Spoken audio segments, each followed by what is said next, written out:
The sands of the Colosseum once drank the blood of warriors. Men who fought not for glory, but for survival. One of them, a man of honor, a man of vengeance, became more than a fighter. Maximus Decimus Meridius, a general turned gladiator, defied an empire, bringing a corrupt Caesar to his knees. He died a hero, his name etched into the annals of history. But the story did not end there. Empires are not so easily undone, and Rome, mighty and sprawling, is a beast that hungers for control. Years have passed, and a new Caesar sits upon the throne. Commodus may have fallen, but his shadow lingers. The corruption, the greed, the thirst for power. It persists like a disease infecting the heart of Rome. In the provinces, rebellion brews. Farmers, slaves, and soldiers whisper of freedom. They speak of a new Rome, a Rome built not on the backs of the oppressed, but on the ideals Maximus fought for. Among them is Lucius, the boy who once watched the great general fight in the arena. Now a man, Lucius carries the weight of that legacy, a flicker of hope amidst the darkness. But hope alone cannot topple an empire. Rome's grip tightens. The Colosseum once again fills with the cries of the damned, the roar of the crowd, the clash of steel. And amidst this chaos, a new gladiator emerges. A stranger with no name, his past shrouded in mystery. His skill with a blade is unmatched, his presence commanding. Some say he fights for vengeance. Others say he fights for redemption. But all agree on one thing: he fights like a man possessed. The stranger's rise is meteoric. He becomes the champion of the arena, his name whispered in the streets, feared by Rome's elite. But he does not fight for fame. No, his eyes burn with a deeper purpose. For he carries a secret, a truth that could shatter the empire and ignite a revolution. As the stranger's victories pile up, so too does the danger. The new Caesar, desperate to maintain his grip on power, will stop at nothing to silence this rising threat. Assassins lurk in the shadows. Allies are betrayed. The line between friend and foe blurs. And through it all, the stranger fights on, his resolve unshaken, his purpose unyielding. This is not just a story of blood and sand. It is a story of legacy, of how the actions of one man, years ago, sparked a flame that refuses to die. It is a story of sacrifice, of men and women who dared to stand against the tide, knowing full well the cost. It is a story of Rome, not the Rome of emperors and senators, but the Rome of its people, the Rome that could be, the Rome that should be. As the Colosseum roars and the empire trembles, the stranger stands at the crossroads of history. His choices will shape the fate of Rome, his actions echoing through the ages. Will he rise as a savior, or fall as a martyr? Will he topple the beast, or be devoured by it? One thing is certain: the sands of the arena will run red, and the world will never be the same. The stranger's victories are more than mere sport. They are symbols of defiance, a challenge hurled at the very heart of Rome's tyranny. Each fight, each swing of his blade, is a message to the masses. The empire is not invincible. He becomes more than a gladiator. He becomes a beacon. Whispers of his name spread from the gutters to the palaces. The oppressed see him as their champion, while the powerful see him as a threat that must be eliminated. But who is this man? What drives him to risk everything in the face of such overwhelming odds? Beneath the armor, beneath the scars, lies a story of loss and betrayal. His family torn from him by the very empire he now seeks to defy. His past is a tapestry of pain, woven with threads of vengeance and redemption. And yet, he carries a burden heavier than any weapon, a promise. A promise to bring justice, not just for himself, but for those who cannot fight for themselves.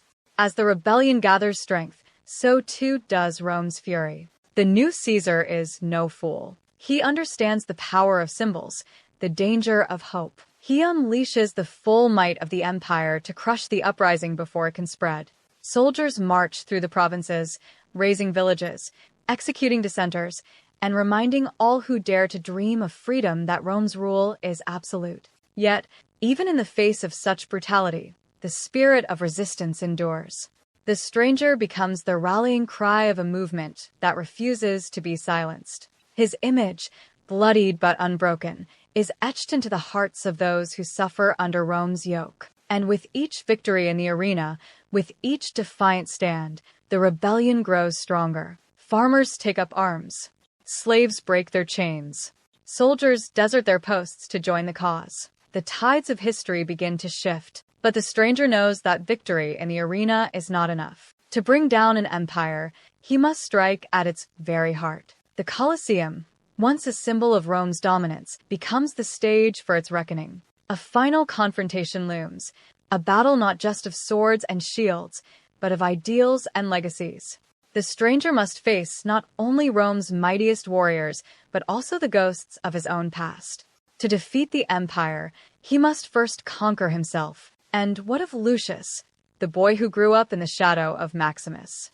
Now a man, he finds himself torn between loyalty to the empire that raised him and the ideals of the rebellion that calls to him. His journey is one of self-discovery, of understanding what it means to lead, to sacrifice, and to stand for something greater than oneself. Will he follow in the footsteps of Maximus, or will he succumb to the lure of power?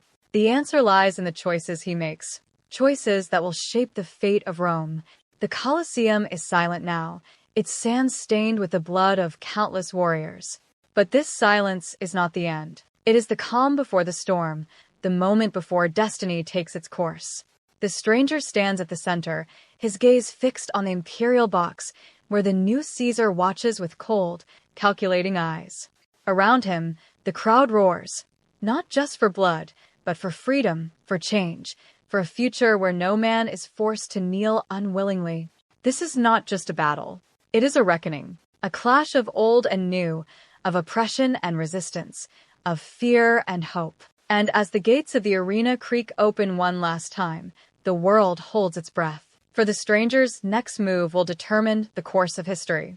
Will he triumph, or will he fall? Will Rome rise anew, or will it crumble beneath the weight of its own hubris? The gates groan open, revealing the empire's finest, an army of gladiators forged in the fires of violence, trained to kill without hesitation. They are not just men. They are instruments of Rome's cruelty, bred to silence dissent and crush defiance. But today, they face something they do not understand. The stranger is not merely a fighter. He is a force, unrelenting and unyielding, driven by a purpose that no blade can cut down. The crowd watches with bated breath as the battle begins. Steel clashes against steel, the sound echoing through the Colosseum like a storm. The stranger moves with a precision born of desperation and determination. Every strike he lands is a message. Every blow he takes a testament to his resolve. The fight is brutal, unforgiving. Blood stains the sand, sweat drips from every brow, and yet he stands, his will unbroken, his eyes locked on the imperial box. But this battle is more than a spectacle.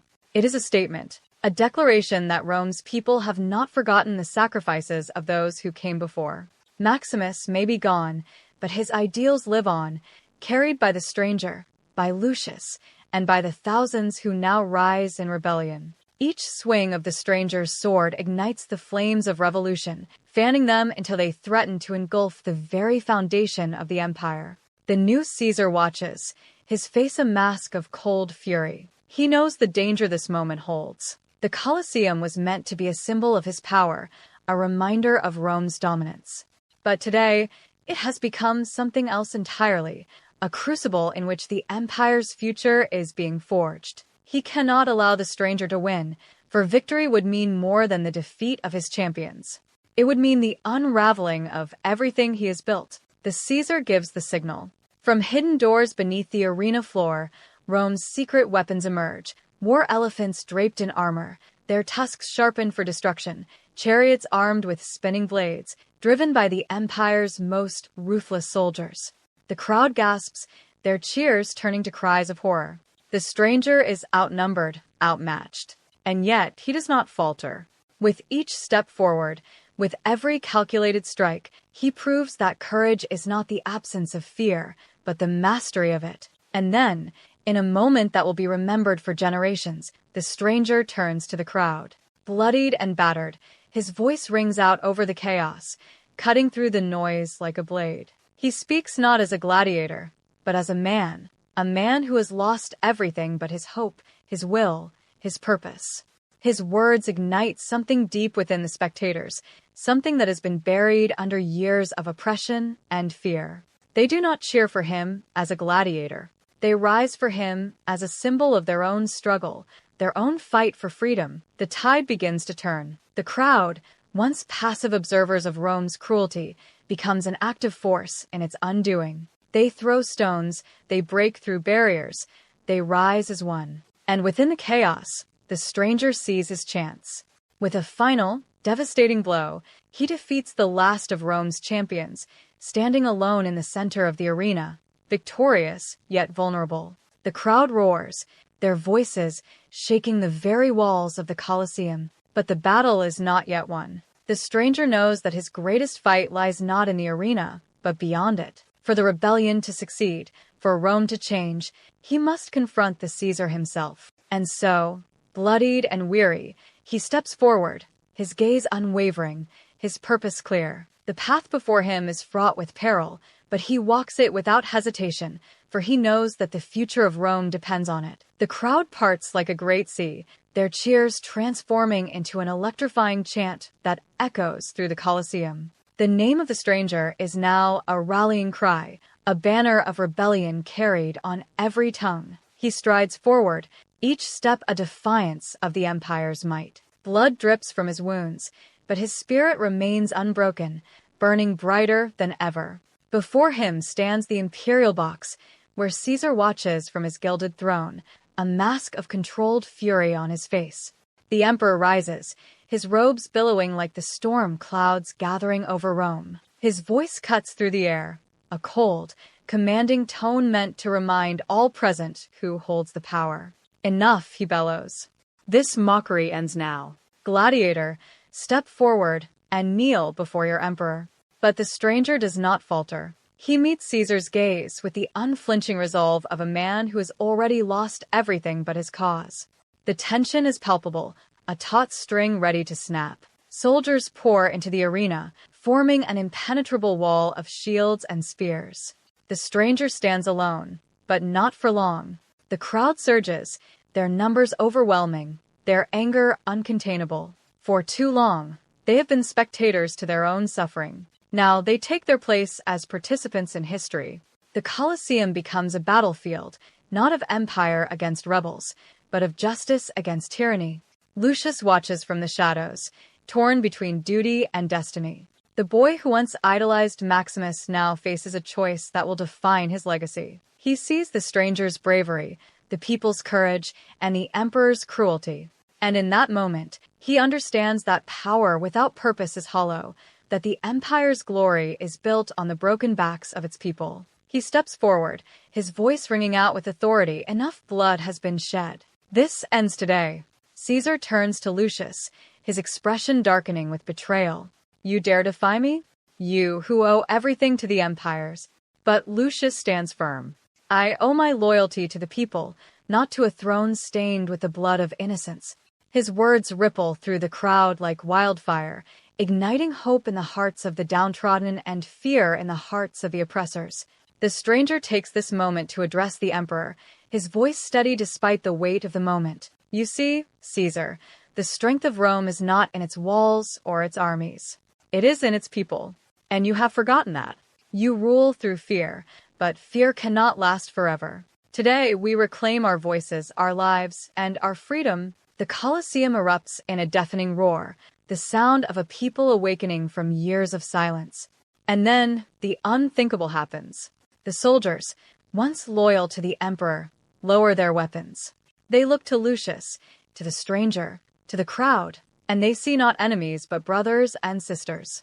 One by one, they step aside, their allegiance shifting from a tyrant to the ideals of justice and unity. The emperor, now isolated, grips the edge of his throne, his empire crumbling before his very eyes.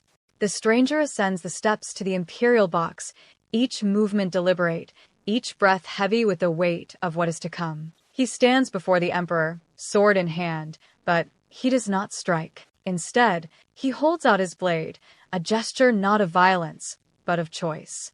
The people have spoken, he says. You can surrender and live to see a better Rome, or you can fall with the empire you've built on their suffering. The emperor's face twists in rage, but also in fear. He looks out at the crowd, at the soldiers who no longer obey his commands, at Lucius standing resolutely beside the stranger. For a moment, it seems as though he might relent, but then his pride takes hold. He lunges forward, attempting one last act of defiance, but his strength is no match for the unity now arrayed against him. The stranger disarms him effortlessly, his blade clattering to the ground, a symbol of the empire's fall.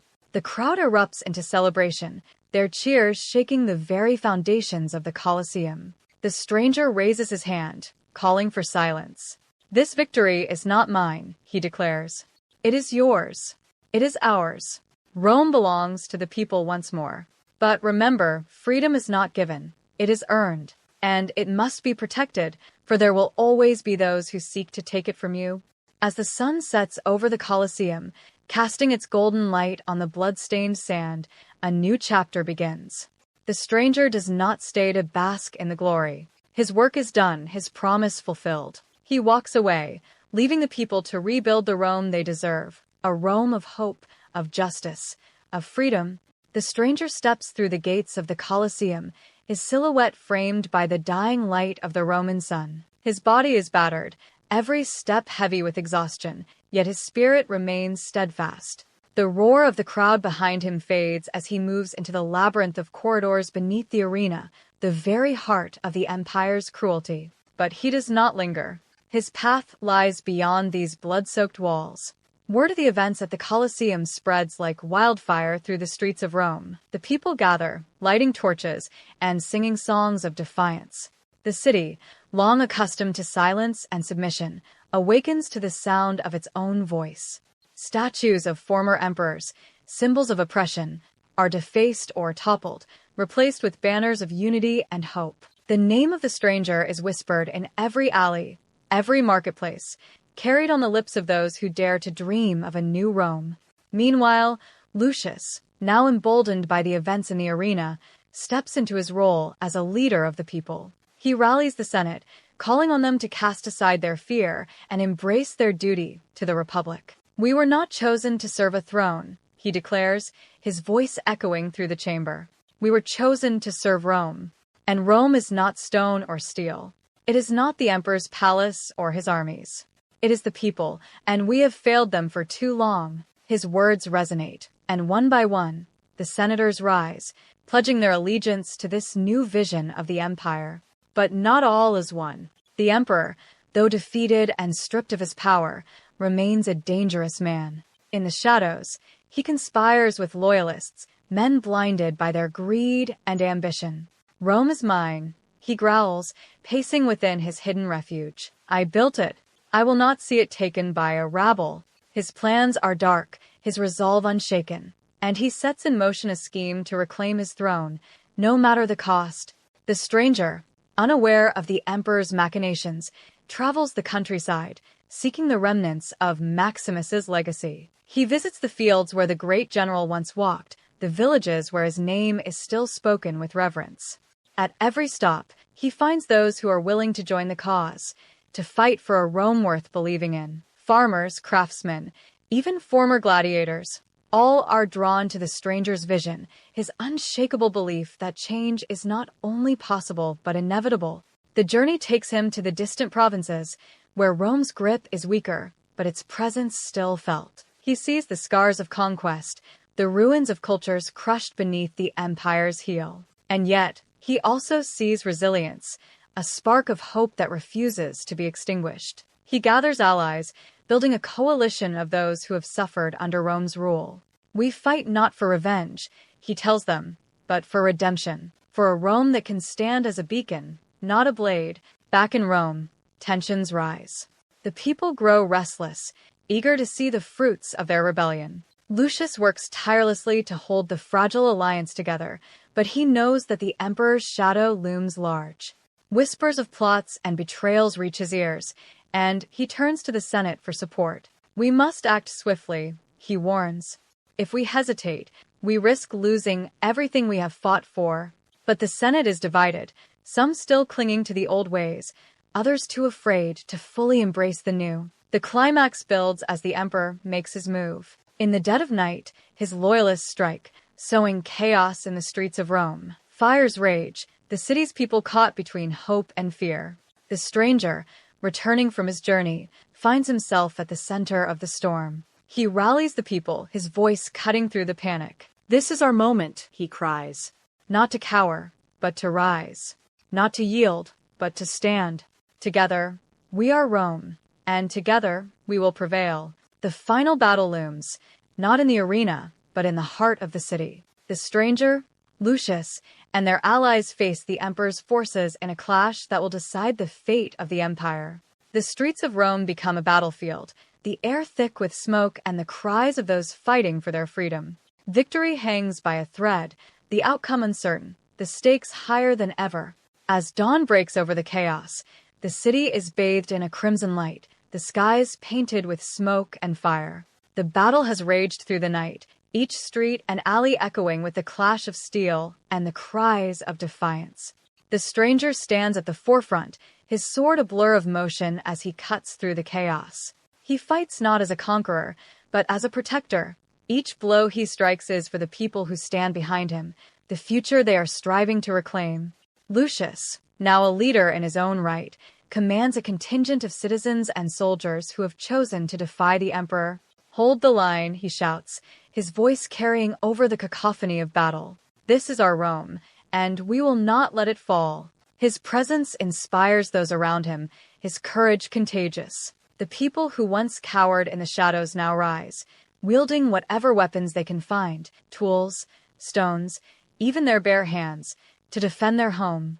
Meanwhile, the emperor watches from a high tower, his face twisted with fury and desperation. His once loyal forces falter, their resolve shaken by the sheer determination of the people. "They are nothing without their leader," he mutters, his gaze fixed on the stranger. "Take him down, and they will crumble." He sends his elite guard, Praetorians, into the fray, their black armor gleaming like shadows in the dawn. They carve a path toward the stranger, their mission clear, and the rebellion by ending its symbol. The clash between the stranger and the Praetorians is brutal, a dance of death played out in the heart of the city. He fights with a ferocity born of purpose, every strike a declaration of defiance. But even he cannot face them alone. As the battle reaches its zenith, Lucius and his forces arrive, their unity and determination turning the tide. Together, they push the Praetorians back, their victory a testament to the power of collective strength. In the final moments, the stranger and Lucius confront the emperor himself, cornered in his opulent throne room. The once mighty ruler is now a shadow of his former self, his grandeur stripped away by the tide of rebellion. He clutches a dagger, his hands trembling with rage and fear. "You think you've won," he sneers, his voice laced with venom. "Rome is mine. It will always be mine." But the stranger steps forward, his voice calm yet unyielding. "Rome was never yours. It belongs to its people. And today they take it back." The emperor lunges, his final act of defiance, but his blade is met by the strangers. The fight is swift, the outcome inevitable. The emperor falls, his reign ending not with a triumphant roar, but with a hollow silence. The stranger lowers his sword, his expression one of solemn resolve. The fight is over, but the work is just beginning. As the sun fully rises, the city begins to awaken from its nightmare. The people emerge from their hiding places, their faces etched with a mixture of exhaustion and hope. They gather in the streets, where the stranger and Lucius stand together, their unity a symbol of the new Rome that has been born. This is not the end. The stranger addresses them, his voice carrying over the crowd. It is the beginning. The road ahead will be long, and it will not be easy. But together, we can build a Rome that is not ruled by fear, but by justice. Not by the sword, but by the heart. The crowd erupts into cheers, their voices a symphony of hope and triumph. The stranger, his mission complete, turns to Lucius. "The rest is yours," he says. "Led them well." Lucius nods, understanding the weight of the responsibility he now bears. But when he looks back to thank the stranger, he is gone, vanished into the crowd like a phantom of destiny. The legend of the gladiator who defied an empire spreads far and wide, becoming a beacon for those who seek justice and freedom. The city begins to rebuild, its people united as never before. And somewhere, beyond the walls of Rome, the stranger walks alone, his journey continuing, his purpose unbroken. For though he has won this battle, the fight for a better world is never truly over. As the months turn into years, the scars of the rebellion begin to fade, but the memory of that fateful day lives on. The people of Rome, under Lucius's guidance, rebuild their city not as it once was, but as it was always meant to be, a place where every citizen has a voice, where justice and equality are not ideals, but truths. The Colosseum, once a symbol of fear and oppression, is transformed. No longer a stage for death and cruelty, it becomes a gathering place for celebrations, debates, and festivals. Its stones, once soaked in blood, now echo with laughter and the sounds of a reborn Rome. But far from the city, in the distant provinces, whispers of unrest begin to stir. The emperor's loyalists, though scattered and weakened, have not vanished. They bide their time, gathering their strength, waiting for the moment to strike back. They speak of reclaiming the empire, of avenging their fallen ruler, and their words find eager ears among those who resist the new order. The shadow of tyranny has not been entirely lifted. It lingers, waiting for the opportunity to return. The stranger, now a figure of myth, wanders through these lands, his name spoken in hushed tones. Some call him a savior, others a threat. Wherever he goes, he finds those who remember Maximus, who still carry the flame of his ideals. He sees the cracks forming in the fragile peace and knows his journey is far from over. Rome may rise, he reflects, but it can fall just as easily. The battle for its soul is eternal. In one of the farthest corners of the empire, the stranger encounters a small village on the brink of destruction. A warlord, emboldened by the power vacuum left in the wake of the emperor's fall, has taken control, his rule as ruthless as it is absolute. The people, desperate and broken, plead for the stranger's help. "We cannot fight him alone," an elder says, her voice trembling with both fear and hope. "But with you, perhaps we stand a chance." The stranger hesitates. He knows the risks, the sacrifices such a fight would demand. But as he looks into their eyes, he sees the same fire that once burned in Rome, and he cannot turn away. What begins as a small rebellion soon grows into a movement. Farmers, laborers, and outcasts rally to the stranger's cause, their courage reignited by his presence. He trains them, not just in the art of war, but in the spirit of unity and purpose. This is not just a fight for survival, he tells them. It is a fight for who we are, for what we believe in. If we stand together, we cannot be broken. The battle that follows is fierce, a microcosm of the greater struggle that looms over the empire. The warlords' forces are vast, but they lack the heart and determination of the people they oppress. With every victory, the stranger's legend grows, and more flock to his banner. By the time the warlord is defeated, the movement has become unstoppable, a tide of change sweeping across the provinces. Back in Rome, Lucius receives word of the stranger's deeds. He is torn. While he admires the stranger's resolve, he fears the unrest it may bring. Rome cannot survive another war, he confides to his advisors. But neither can it ignore the cries for justice beyond its walls. He decides to act, sending envoys to the provinces to extend the hand of the Republic, offering support and solidarity to those fighting for freedom. It is a gamble, but one he hopes will prevent the flames of rebellion from consuming the empire.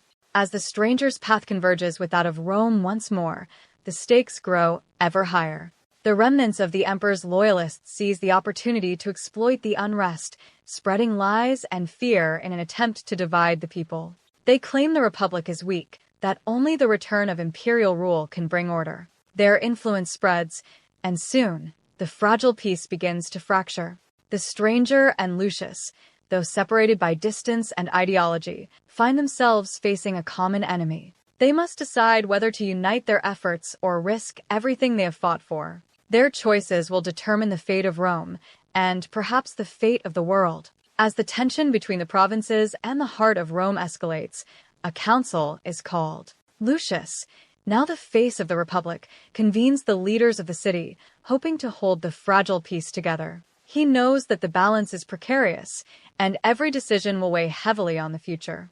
The Republic must remain strong, Lucius argues in the Grand Hall, his voice unwavering. If we allow the chaos to spread, all we have fought for will be lost. We must extend a hand to those who seek justice, but we cannot ignore the forces that would see us divided. But voices of dissent rise from all corners of the hall. Some fear that extending such a gesture will weaken their control, while others, particularly the former loyalists of the emperor, believe the Republic is on the brink of collapse. They speak of restoring the empire's strength, of returning to the glory days of imperial rule. The people will never accept this new order, one senator declares.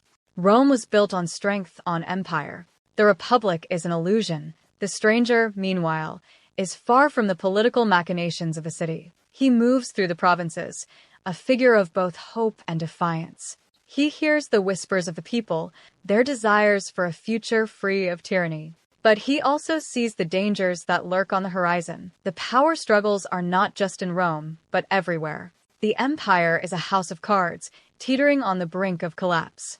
And with each passing day, the struggle grows more brutal.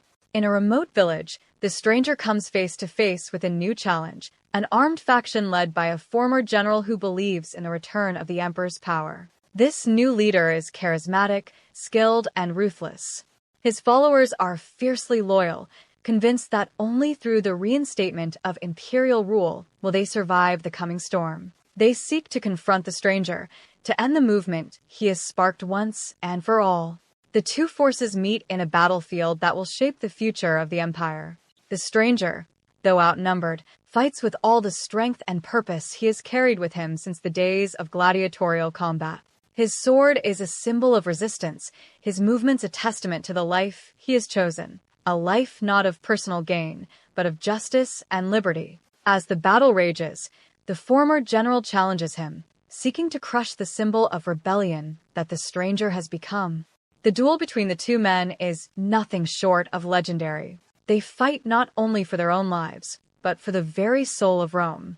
Steel clashes against steel, sweat and blood staining the earth beneath them. But despite the general's skill and strength, the stranger proves victorious, his determination and the righteousness of his cause pushing him beyond his limits.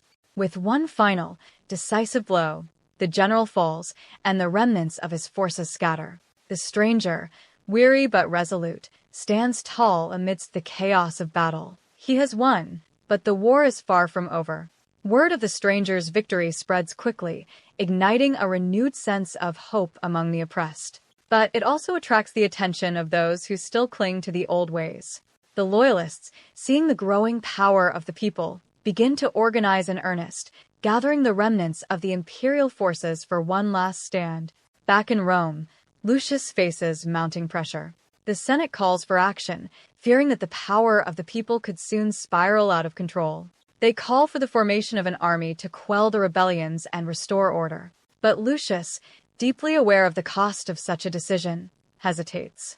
He knows that the price of war will be steep, not just in lives lost, but in the very soul of the Republic. The stranger, sensing the coming storm, knows that a final confrontation is inevitable. The question is no longer whether they can win, but what kind of Rome they will leave behind. The dream of a new Rome, one built on justice and freedom, hangs by a thread.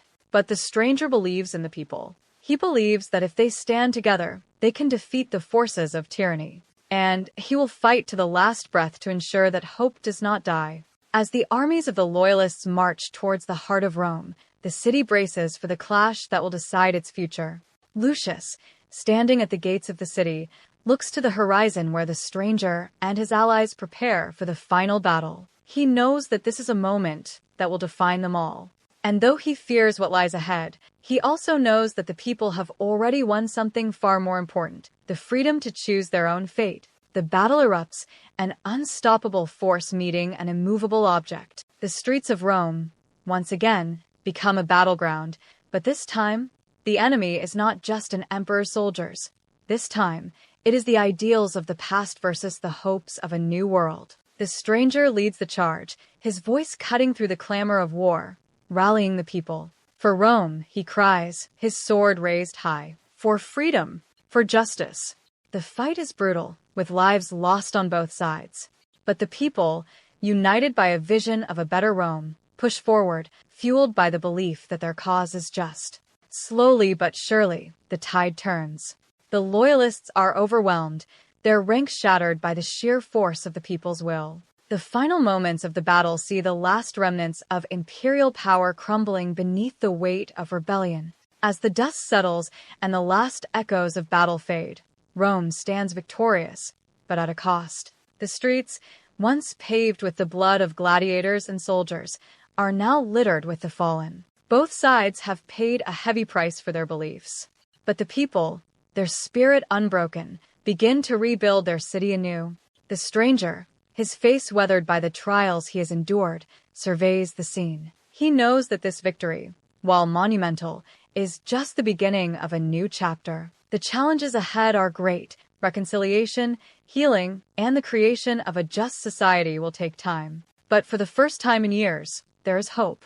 Hope that Rome can rise from the ashes of its past and forge a future where all voices are heard. Lucius, too, surveys the aftermath, his heart heavy with the weight of leadership. He has witnessed the resilience of the people, their desire for a better world. Though the Republic has been tested to its limits, he believes it can endure.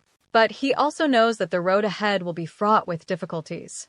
The old ways may have been defeated, but they have not been eradicated. There will always be those who long for the power and control of the past. In the coming weeks, Lucius works tirelessly to heal the wounds of Rome. He reaches out to the provinces, offering support and aid to those who have suffered under tyranny. The Senate, once fractured and corrupt, begins to reform, slowly shifting towards a more inclusive and just system. Lucius knows that it will take time to change the heart of Rome, but he is determined to see it through. The stranger, now a symbol of hope for the oppressed, fades into the shadows. He knows that his work is far from over. Though he has helped to liberate Rome from the shackles of the past, he is aware that the empire is vast, and there are many more battles to be fought. His journey is not yet complete. As he travels to distant lands, he carries with him the hope that one day, all people will be free. In the quiet moments, Lucius reflects on the stranger's legacy. He remembers the words that the stranger spoke during the darkest days of the rebellion. The true strength of Rome lies not in its rulers, but in its people. It is their courage, their spirit, that will determine whether this city lives or dies. These words resonate with him, and he knows that he must govern with the people's will in mind. No longer can Rome be ruled by fear and violence. It must be ruled by justice and compassion. And so, as Rome begins its slow, painful journey towards rebuilding, the city becomes a beacon of hope for the rest of the empire. News of its transformation spreads to far-off lands, and slowly, other provinces begin to stir. The fire of rebellion, once thought to be extinguished, is reignited in the hearts of those who have long suffered under tyranny. But this time, it is different. The people are not just fighting for freedom, they're fighting for a better future, for a Rome that can stand as a symbol of hope for all the world. The stranger, far from Rome, receives word of the changes unfolding within the city. He smiles, but it is a quiet smile, tempered by the knowledge that the fight is never truly over. There will always be those who seek to seize power, to bend others to their will. But as long as the people remember what they have fought for, as long as the memory of their struggle remains, Rome will never fall again. And so, as the sun sets over the rebuilt city, Lucius stands at the edge of the great forum, watching the people gather in the square below. They are free, not because a single ruler has given them freedom, but because they have claimed it for themselves. The city, once a symbol of oppression, now stands as a testament to the power of the human spirit, to the idea that no matter how dark the world may seem, there is always the possibility of a brighter future. Lucius knows that the real work is just beginning. Rome will face new challenges, new trials. But he is ready, for in the heart of every Roman, he sees the strength to endure, the courage to fight for justice, and the will to build a better world. And as long as that fire burns within them, Rome will live on, not as a shadow of its former self, but as the true embodiment of the dreams and hopes of its people. As the years pass, the city of Rome begins to evolve in ways that its founders could scarcely have imagined. The old ways of empire and conquest are slowly replaced by a new ideology, one built on the principles of equality, justice, and liberty. The power once held by emperors now lies in the hands of the people, and though challenges remain, the spirit of democracy has taken root in the heart of the empire. Lucius, now older and wiser, finds himself reflecting on the journey that brought him here. From a senator in the midst of a dying empire to the leader of a free Rome, his path has been fraught with peril, but also filled with moments of hope. He knows that the strength of Rome no longer lies in its legions or its senators, but in its citizens, its common people, who have risen up time and time again to defend the Republic. In a quiet moment, Lucius meets with a group of young leaders who have emerged from the ranks of the people. They are passionate, full of ideas, and eager to continue the work of transformation. They speak of new policies, reforms to improve the lives of the poorest, and the creation of a fairer judicial system. Lucius listens intently, his heart swelling with pride. These are the future of Rome, and they will carry on the work he and the stranger began. But not everyone is ready to embrace this new Rome. There are still those who yearn for the days of imperial glory, who believe that the old ways were the only way. They whisper in the shadows, plotting to restore the empire to its former power. These remnants of the old guard, though diminished, remain a threat to the fragile peace that has been established. One such figure rises from the depths of Rome's political underworld, a former general who once fought under the banner of the emperor. He is charismatic, a master manipulator, and he quickly gathers a following. His supporters believe that Rome's future lies not in democracy, but in the return of imperial rule. With each passing day, his movement grows stronger, threatening to undo the progress that has been made. Lucius, ever vigilant, understands that the struggle is not over. Though Rome has won the battle for freedom, the war for its future is far from finished. He prepares for the possibility of a confrontation, knowing that it will test the resolve of the people and the strength of the Republic. He gathers his allies, including those from the provinces who have supported the cause, and begins to strategize. The time for negotiation has passed. Rome must defend its future, no matter the cost. The stage is set for a final showdown. The general's forces march toward the heart of Rome, determined to take the city and restore the empire.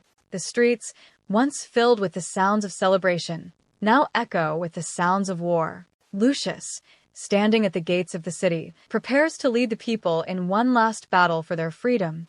In the midst of this chaos, the stranger reappears.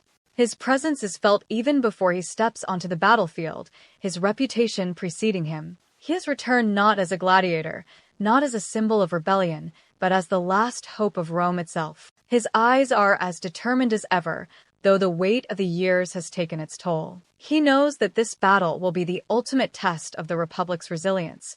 As the two forces face off, the stranger stands alongside Lucius, his sword in hand, ready for the final confrontation. The general, his forces arrayed behind him, is filled with confidence. He believes that the tide has turned in his favor, that Rome's destiny lies once more in the hands of the empire. But the stranger, his voice calm, yet filled with power, speaks to the people gathered before him. This is not just a fight for Rome, he declares, his voice carrying over the battlefield.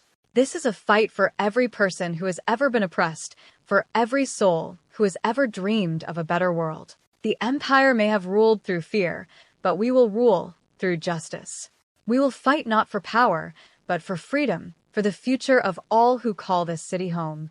The battle is fierce, unlike any the city has seen before. Steel clashes against steel, and the cries of soldiers ring out through the air. The streets of Rome, once again, are a battleground, but the people, united by the stranger's words and the vision of a better world, stand firm. With each step, with each strike, they push forward, determined to defend the future they have fought so hard to create. As the fighting rages on, the stranger and the general meet in the heart of the city. Their swords meet in a clash of wills, each man fighting for his own vision of Rome's future. The general is powerful, a seasoned warrior, but the stranger, fueled by the ideals of justice and freedom, proves to be his equal. The final moments of their duel are a testament to everything that has come before. The stranger, his strength and resolve unyielding, strikes the decisive blow. The general falls, his dream of empire shattered, and with him, the hopes of those who sought to turn back time. The loyalists, seeing their leader defeated, begin to scatter, their cause lost.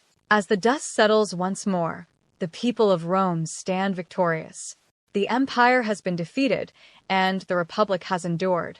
The stranger, though weary, stands tall, his mission complete. He has given the people their freedom, and in doing so, has ensured that Rome's future will be one of justice, equality, and hope. Lucius, standing beside him, looks out over the city. Rome is not the same city it once was.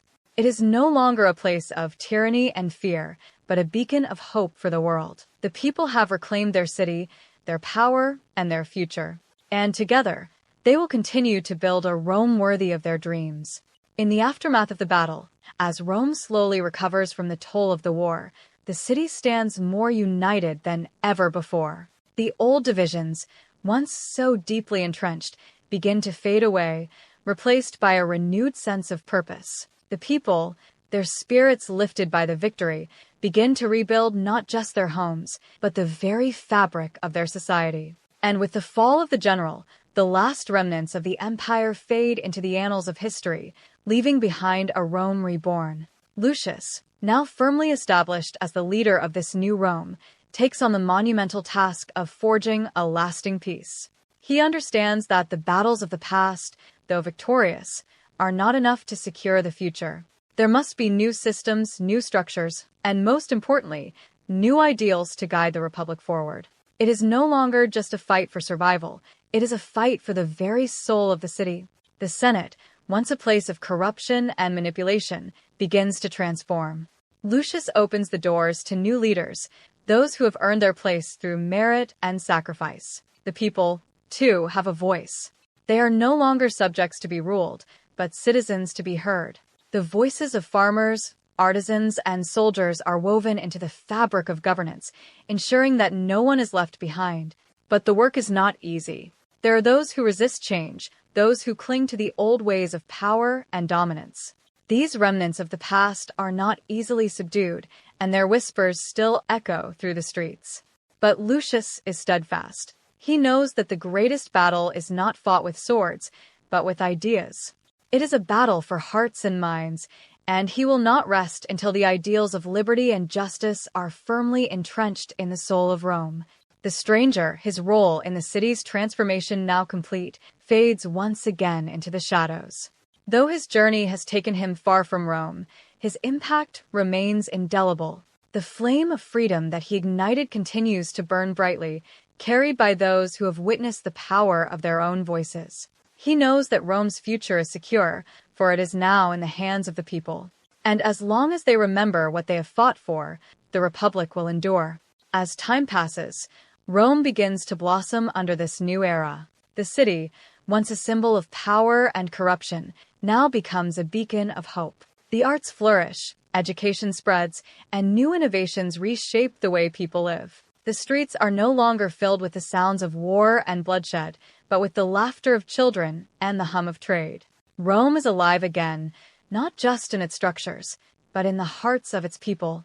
Lucius, now an elder statesman, looks upon the city with pride. His work is far from done, but the foundations have been laid. He knows that Rome will face challenges, that there will be those who seek to undo all that has been built. But he also knows that the people will never forget the lessons of the past.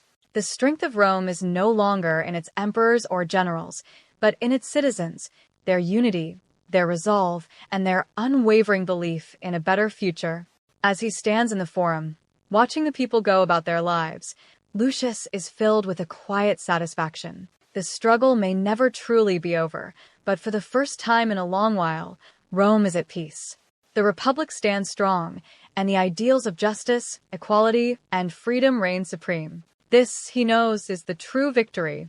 And so, with Rome's future secured, Lucius and the stranger, though separated by time and distance, share the knowledge that they have helped to shape the greatest city the world has ever known. Their fight, though filled with hardships and sacrifice, has given birth to a new dawn, one in which the dreams of the people are not just possible, but but inevitable. As the sun sets over Rome, its golden rays reflect off the grand buildings, the temples, the columns, symbols of the city's enduring strength. But it is not the stone and mortar that will ensure Rome's legacy. It is the spirit of the people, their unbreakable resolve, their ability to rise again, no matter the cost. This, in the end, is the true power of Rome. Not the rulers, not the armies, but the hearts of those who call it home. And so Rome endures. The Republic, born from the ashes of its past, continues to rise, a beacon to the world that even in the darkest of times, hope can prevail, and that the future belongs not to the rulers, but to the people who dare to dream. As the years roll on, Rome continues to evolve, shaped by the lessons of its past and the resilience of its people. The memory of the battles fought, the lives lost, and the victories earned never fades. They are woven into the very fabric of the Republic, reminders of what it took to secure the freedom the city now enjoys. The Republic's growth is marked by a new sense of unity. Citizens from all corners of the empire, once separated by distance and culture, now stand together under a shared vision for Rome's future. The divisions that once existed between classes and regions begin to fade as people come together to build a society where every voice is heard and every individual can have a stake in their city's future. Education flourishes in this new Rome. Schools and academies are founded, offering knowledge and opportunities to all citizens, regardless of their background. Scholars, philosophers, and artists are welcomed, creating a culture of learning that resonates throughout the empire. This intellectual renaissance fuels new ideas, bringing fresh perspectives on governance, law, and the future of the Republic. Lucius, though growing older, remains a guiding figure. His leadership is not one of force or intimidation, but of wisdom and understanding. He listens to the people and ensures that their concerns are addressed. His role is no longer one of a general or warrior, but of a statesman, a protector of the ideals that once seemed so fragile, but have now taken root. Even in his elder years, Lucius feels a deep sense of responsibility. He knows that the true test of any republic is not in the battles won or the territory gained, but in the ability of its citizens to maintain the ideals of freedom, justice, and equality. He begins to mentor a new generation of leaders, instilling in them the same values that drove him and the stranger to fight for Rome's future. It is a quiet legacy, but one that will endure for generations. The stranger, too, has vanished into history, his presence a memory whispered through the streets. Though he no longer walks among them, his influence is still felt. The ideals he championed, the belief in the power of the people, the importance of liberty over power, are now woven into the very identity of Rome. His name is etched into the city's heart, a symbol of what can be achieved when individuals come together to fight for what is right. But even in the peace that Rome enjoys, the world beyond its walls remains uncertain. There are still kingdoms to the east, barbarian tribes to the north, and powers to the south that I roam with envy. As the Republic flourishes, it must also remain vigilant. It is a delicate balance between progress and protection, between peace and the ever-present need for defense. Rome's military, once the tool of empire, now stands as a defender of its values. The legions are no longer a means of conquest, but a force dedicated to safeguarding the Republic. It is a far cry from the days when the empire sought to expand at all costs. Now, Roman soldiers serve as protectors, ensuring that the ideals of justice and equality are upheld throughout the city and beyond. There are challenges ahead, of course. No society is without its flaws. There are those who seek to undermine the Republic, to manipulate its laws and systems for personal gain. But the people of Rome, guided by the vision of the stranger and the wisdom of Lucius, will not allow their freedom to be taken. Every challenge is met with a renewed sense of determination. Every obstacle is an opportunity to reinforce the foundations upon which Rome stands.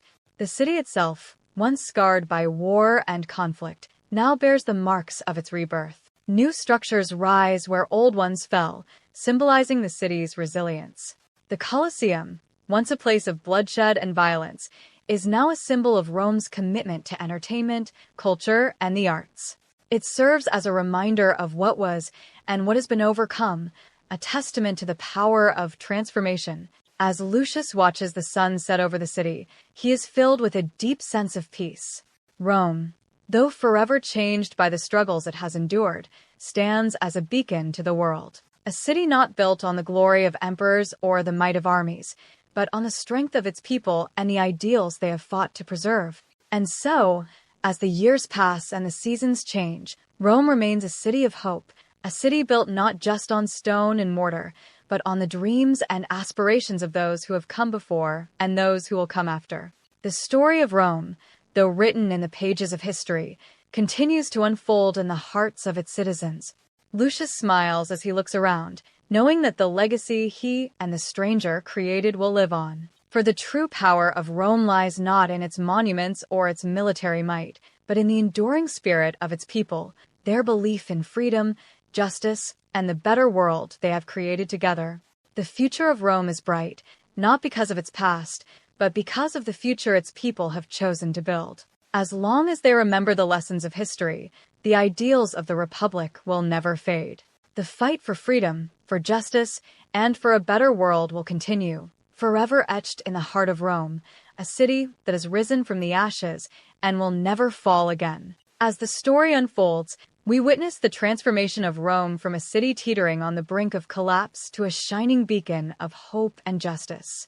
At the heart of this journey is Lucius, a leader who rises from the ashes of conflict, embodying the spirit of resilience and unwavering dedication to the ideals of the Republic. Alongside him, a mysterious stranger appears, his presence a catalyst for change, igniting a movement that will forever alter the fate of the empire. The battles fought, both on the battlefield and within the halls of power, are not just about victory over enemies, but a deeper struggle to reclaim the soul of Rome. Through bloodshed and sacrifice, the old corrupt systems that once held Rome in their grip begin to crumble, replaced by a new order where the voice of the people is heard and their rights are valued. Lucius, with wisdom and courage, guides Rome through this transformation, ensuring that the lessons of the past are not forgotten and that the future is built on the principles of justice, equality, and liberty. Yet, even in this newfound peace, challenges persist. There are remnants of the old regime that resist change and external threats that loom on the horizon. But the strength of the Republic lies not in its military might, but in the unity of its people. The ideals of freedom and justice are now firmly entrenched in the hearts of Rome's citizens, creating a solid foundation for the city to thrive in the years to come. The stranger, though no longer present, leaves behind an indelible mark on the city. His belief in the power of the people, in their ability to rise above tyranny, becomes a cornerstone of Rome's future. And as time passes, the people of Rome embrace this vision, turning their city into a place where culture, education, and progress flourish. No longer a city ruled by fear or power, but one led by the collective will of its citizens, dedicated to preserving the freedoms they fought so hard to secure. In the end, Lucius, now an elder statesman, reflects on the peace and prosperity that Rome enjoys. The battles of the past are over, but the fight to maintain the ideals of the Republic continues. The city stands as a testament to the resilience of the human spirit and to the idea that when a people unite for a common cause, no force can stand against them. Rome, now reborn, is no longer just a city of emperors and soldiers, but a city of the people, for the people, forever united by the ideals of justice, equality, and freedom. As the years pass and Rome's foundations grow stronger, the city flourishes in ways it never imagined possible. The people, once divided by class and power, now work together toward a shared vision of a better future. The old empires of conquest and domination are replaced with an era of peace and progress. The ideals that Lucius and the stranger fought for, freedom, justice, and equality, are no longer abstract concepts, but living principles that guide every decision, every law, and every action in the Republic. The story of Rome's rebirth is no longer just the tale of a few great leaders, but the story of the people who made it all possible.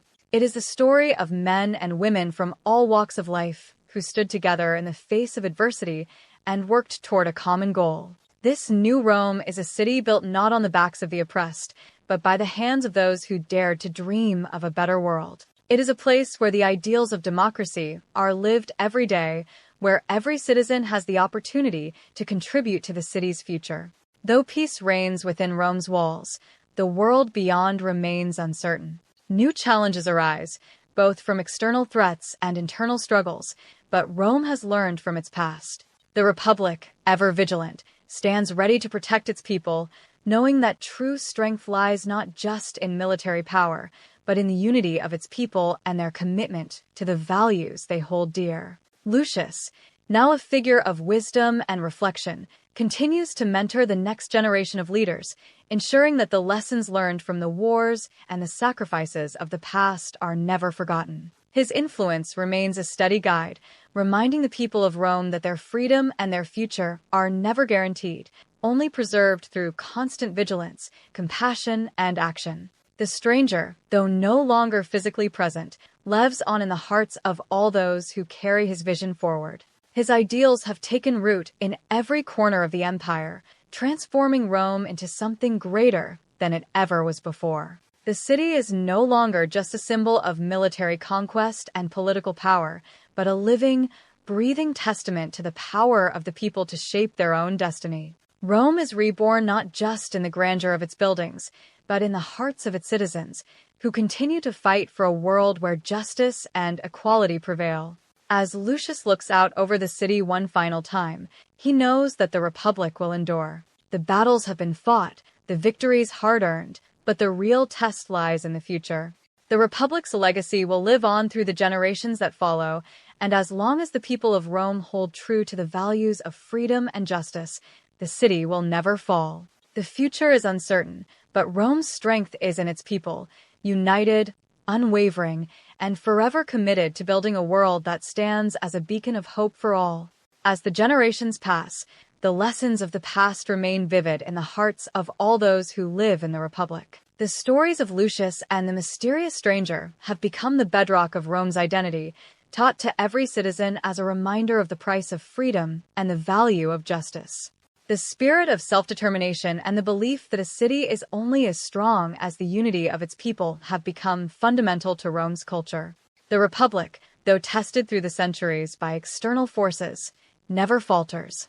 It stands as a beacon of hope in a world often filled with turmoil. Rome's influence spreads not through the force of arms, but through the quiet power of its ideals. Cities and nations far beyond the borders of the Republic begin to look to Rome as a model for their own futures, adopting its principles of liberty, equality, and governance by the people. The story of Rome's rise from the ashes becomes a source of inspiration for those who fight for justice in other lands. Rebels and leaders in distant corners of the world take up the mantle of Rome's vision, knowing that true power lies not in domination, but in the protection of the people.